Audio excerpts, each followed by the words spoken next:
السلام علیکم دوستو، میں ہوں معظم فخر۔ NA-75 ڈسکا کا الیکشن عمران خان اور عثمان بزدار کے گلے کی ہڈی بن گیا، اور نہ وہ اس کو اگل سکتے ہیں نہ وہ اس کو نگل سکتے ہیں، کیونکہ اس کے جو آفٹر شاکس ہیں وہ اتنے شدید ہیں کہ جس کی وجہ سے دونوں کو سنبھالنے والا اب کوئی نہیں ہے۔ اصل صورتحال جو ڈیولپ کی ہے وہ ہے الیکشن کمیشن آف پاکستان نے، کیونکہ پہلی مرتبہ ہم دیکھنے جا رہے ہیں کہ الیکشن کمیشن آف پاکستان نے اپنے آئینی اختیارات کو بروئے کار لانے کا فیصلہ کیا، کیونکہ ہم نے عموماً دیکھا ہے کہ الیکشن کمیشن آف پاکستان ایک طرح سے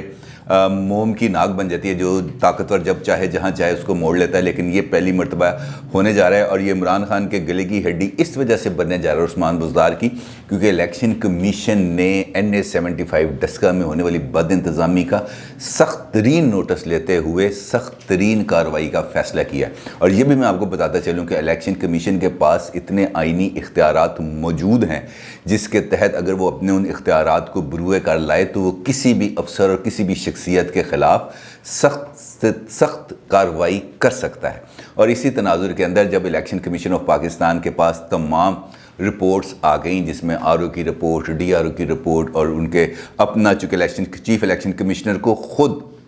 رات گئے اس سارے معاملے کے اندر انوالو ہونا پڑا تھا، تو ان کے اپنی انپٹ بھی اس میں شامل تھی، جس کی وجہ سے اب الیکشن کمیشن آف پاکستان نے الیکشن کمیشن کے احکامات نہ ماننے، فرائض سے غفلت برتنے اور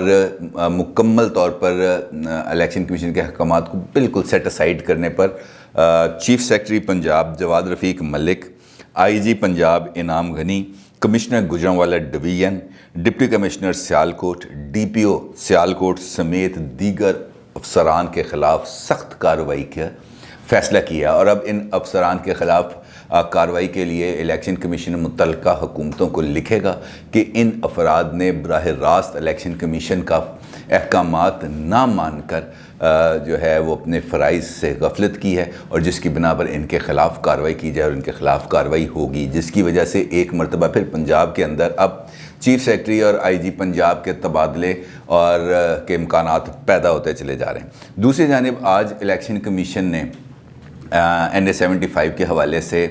اپنی کارروائی کا آغاز کیا، جس میں RO نے جو ریٹرننگ آفیسر تھے انہوں نے بڑی اپنی ڈیٹیل رپورٹ بھی سبمٹ کی اور اپنا بیان بھی سبمٹ کرایا۔ اس میں ان کا یہ کہنا تھا کہ NA-75 ڈسکا کی ضمنی انتخابات کی رات بد نظمی اور نظم و ضبط کی صورت انتہائی خراب تھی، جس کی وجہ سے آدھی رات کو مجھے الیکشن کمیشن یعنی کہ اسلام آباد رابطہ کرنا پڑا، ان کو یہ کہنا پڑا کہ میری جان کو خطرہ ہے، دونوں گروپس کے لوگ مشتعل ہیں، اور سیکیورٹی کے لیے صرف ایک DSP موجود ہے جو آدھا سویا ہوا ہے۔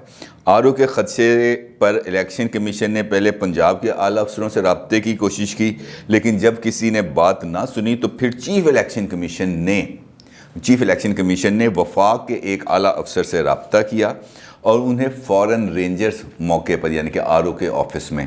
بھیجنے کی ہدایت کی، جس پر متعلقہ وفاقی سیکرٹری نے کہا کہ معاملہ پنجاب حکومت دیکھ رہی ہے، جس پر چیف الیکشن کمیشن نے اس سیکرٹری سے کہا کہ اگر کوئی ناخوشگوار واقعہ پیش آیا تو ذمہ دار آپ ہوں گے۔ چیف الیکشن کمیشن کی وارننگ پر اعلیٰ افسر نے رات گئے اٹارنی جنرل آف پاکستان سے رابطہ کیا، جس پر اٹارنی جنرل نے کہا کہ یار پاگل ہے تو فوری طور پر الیکشن کمیشن کے احکامات کو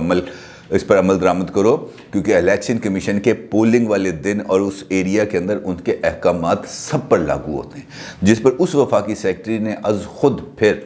الیکشن کمیشن کی ہدایات کو تسلیم کرتے ہوئے رینجرز کو براہ راست ہدایت کی کہ آپ وہاں پر جائیں اور سیکیورٹی کی صورتحال سنبھالیں۔ اور اگلے روز یعنی کہ جب یہ معاملہ ہو گیا، رینجرز وہاں پہ پہنچ گئی، اس نے صورتحال کو کنٹرول میں سنبھال لیا، پھر اگلے روز وہ وفاقی سیکرٹری جس نے کہا تھا یہ معاملہ الیکشن کمیشن پنجاب حکومت دیکھ رہی ہے، وہ پھر الیکشن آفس میں جا کر الیکشن کمیشنر سے معافیاں مانگتا رہا کہ جناب معاف کر دیں، مجھے پتہ نہیں تھا، لیکن ابھی تک اس کے خلاف بھی کوئی کارروائی کا معاملہ ابھی بھی چل رہا ہے۔ دوسری جانب یہ جو RO کے اپنے تمام جو ڈیٹیلز ہیں وہاں پر جمع ہو گئی ہیں، اور RO نے یہ بھی بتایا کہ 20 میں سے صرف 7 لوگوں نے مجھے اپنے بیانات ریکارڈ کرائے ہیں، وہ گمشدہ جو دھند میں لاپتہ ہو گئے تھے 20 پریزائڈنگ آفیسرز، جس پر election commission chief election commission معاملے پر بہت زیادہ بحث مباحثہ بھی ہوا وہاں پر، اور پھر یہ بھی انہوں نے کہا کہ وہ جو لوگ تھے ریٹرننگ افسر نے بتایا اس وقت الیکشن کمیشن کو کہ انتظامیہ نے تعاون کیا لیکن بر ہجوم بہت زیادہ تھا، جس پر مسلم لیگ نون کے وکیل سلمان اکرم راجہ نے کہا تھا کہ اس دن اور آج کے دن میں آپ کا بیان میں فرق ہے۔ پھر چیف الیکشن کمیشنر نے اسے کہا کہ اس دن تم نے مجھے رات کو فون کر کے کہا تھا کہ تمہاری جان کو خطرہ ہے، یہاں پہ کوئی بندہ نظر نہیں آ رہا، جس پر انہوں نے کہا کہ جناب بات وہی ہے جو میں نے آپ کو بتائی ہے، اس وقت تو میں جو تھوڑا سا اب اس ٹینشن سے باہر آ گیا ہوں جس کی وجہ سے ذرا تھوڑا سا آگے پیچھے ہو رہی ہے، جس پر انہوں نے کہا کہ نہیں آگے پیچھے بات نہ کرو، جو بات ہے فیکچول وہ بتاؤ۔ اور اس کے بعد پھر جب یہ پولنگ بیگز والا معاملہ ہے تو پھر وہاں پہ یہ والا فرق بھی سامنے نظر آیا جو اس دن انہوں نے اس کو ریکارڈ کیا تھا کہ باقی حلقے کے اندر جو پولنگ کا ٹرن آؤٹ تھا وہ 30% کے قریب تھا، جبکہ وہ 20 پولنگ سٹیشنز جہاں کا عملہ لاپتہ ہو گیا تھا وہاں کے پولنگ نتائج کے اندر بہت زیادہ ڈفرنس تھا، جس پر آر او نے کہا کہ مجھے شبہ ہے کہ ان پولنگ سٹیشنز کے اندر کچھ رد و بدل ہوئی ہے۔ دوسری ایک سگنیفیکنٹ ڈیولپمنٹ یہ ہوئی کہ رات کو عمران خان صاحب نے ہدایت جاری کی اپنے پی ٹی آئی کے حکام کو، پی ٹی آئی کے جو لوگ ہیں، کہ آپ اگر نون لیگ یہ کہہ رہی ہے کہ ان 20 حلقوں کا عملہ 20 پولنگ سٹیشنز کا عملہ لاپتہ ہو گیا تھا تو آپ ان پولنگ سٹیشن کے اندر دوبارہ پولنگ کی درخواست دیتے ہیں، تو جس پر آج پی ٹی آئی نے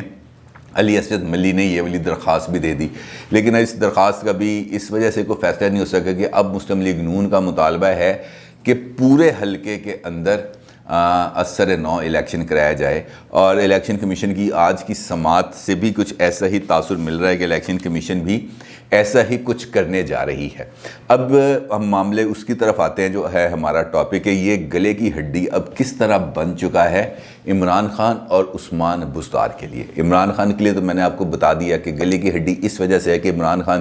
جن افراد کو چن کر پنجاب کے اندر انتظامی ذمہ داریاں دینے کے لیے لائے تھے، اب ان کو خود وہ ہٹانا پڑے گا، اور اس کے ساتھ ساتھ اب ان کو اپنے وزیر اعلیٰ کو بھی اگر وہ بچانا چاہیں تو اس کے لیے ان کو یہ پرابلم بن چکے گی، کیونکہ ان افسران کو جب الیکشن کمیشن کے حکام نے رابطہ کیا تو ان افسران نے ہدایت کے لیے چیف منسٹر پنجاب سے رابطہ کیا، اور جہاں سے اس کے بعد ان کو کوئی جواب نہیں آیا، جس کی وجہ پہ وہ یہ کہتے ہیں کہ ہم اس انتظار میں بیٹھے رہے۔ دوسری جانب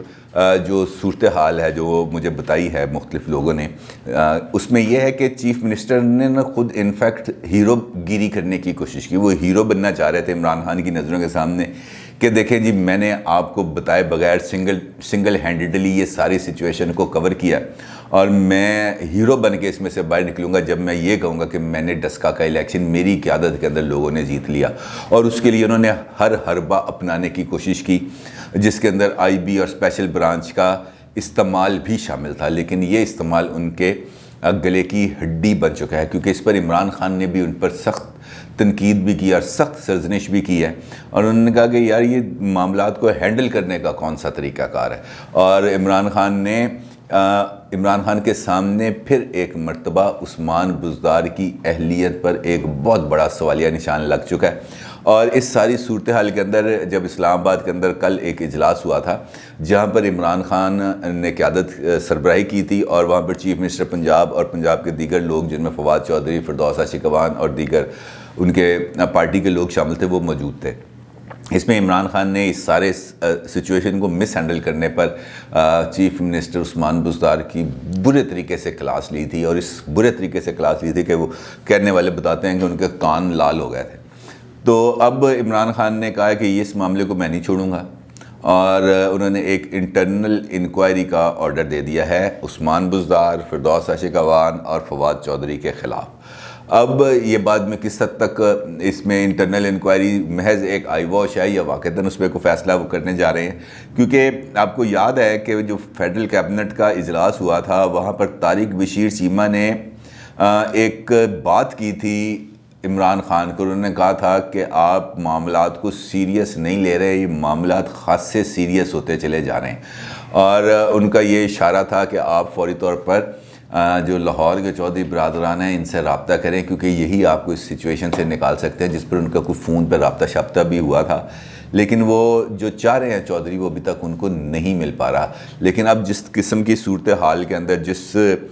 شکنجے میں عمران خان کی پالیٹکس پھنس گئی ہے، اس کے اندر لگ رہا ہے مجھے کہ ان کو آخر کار اپنے چہیتے عثمان بزدار کی قربانی دینا ہی پڑے گی، اور اس کے بغیر اب کوئی چارہ اور کوئی راستہ نکلتا ہوا نظر نہیں آ رہا۔ اپنی رائے کا ضرور اظہار کیجیے گا۔ آپ کا بہت شکریہ۔ اللہ حافظ۔